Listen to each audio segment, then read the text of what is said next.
Authorize NetArb integration is a process of automating recurring payments for businesses. To integrate ARB into your system, follow these steps. First, create an Authorize Net account and obtain an API login ID and transaction key. This will be used to authenticate your API requests. Next, choose the programming language you will use for integration, such as PHP, Java, or Python. Download the relevant SDK and import it into your project.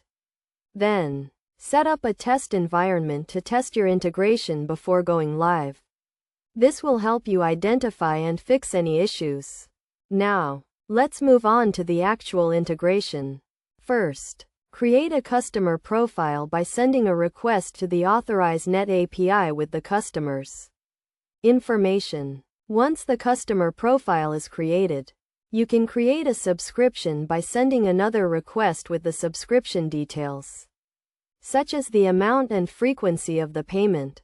After the subscription is created, Authorize Net will automatically charge the customer's card on the scheduled date. To handle errors and declined payments, set up webhooks to receive notifications from Authorize Net. This will allow you to update your system and notify the customer. Best practices for ARB integration include handling errors and exceptions, testing thoroughly, and securing sensitive customer information.